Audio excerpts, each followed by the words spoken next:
Di sini kami membuat program kuis e-learning.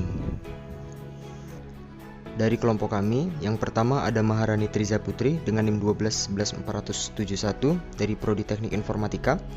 Yang kedua ada Daris Fikri Zarifunas dengan NIM 1211467 dari Prodi Teknik Informatika.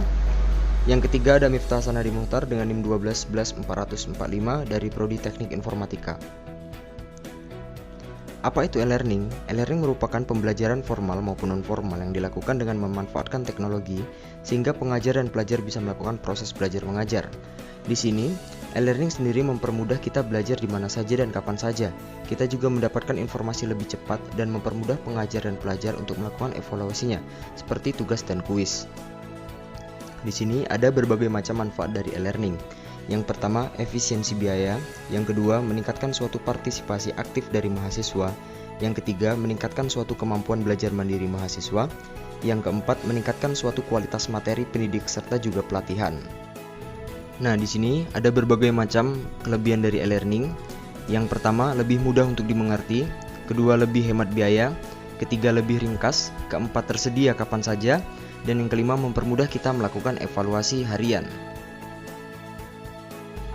Setelah memahami kelebihan dari e-learning, di sini juga ada kekurangan dari e-learning.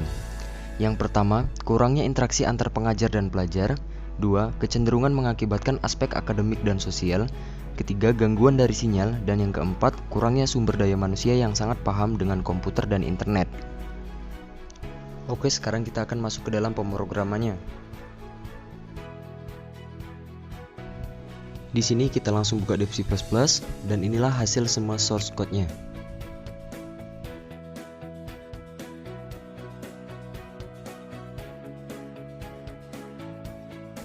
Setelah program dikompil, maka program akan langsung teroutput seperti ini.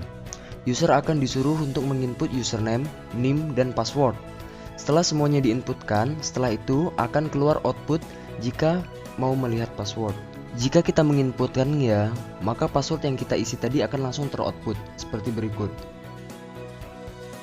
Setelah itu, akan ada pilihan untuk memilih kuis mana yang kita ingin kerjakan. Di situ sudah ada tempat untuk menginputkan kode kuis yang kita ingin ikuti. Jika kita menginputkan S37, maka sesuai kode yang akan keluar soalnya ialah soal kuis sejarah. Soal selanjutnya akan keluar setelah kita menginputkan jawaban. Jawaban yang kita isi berupa soal ya atau tidak. Jadi yang kita inputkan ialah T atau Y. Selesai mengerjakan kuis sejarah, selanjutnya akan keluar lagi output kode soal untuk kuis selanjutnya, yaitu PKS. Caranya sama seperti sebelumnya. Seperti inilah hasil semua outputnya. Setelah mengerjakan kedua kuis tersebut, maka hasil nilai dari kedua kuis tersebut akan langsung keluar. Seperti hasil outputan yang paling bawah. Nama Maharani, NIM 1211471, nilai kuis PKS 100, sejarah 100. Dan terima kasih telah mengerjakan kuis.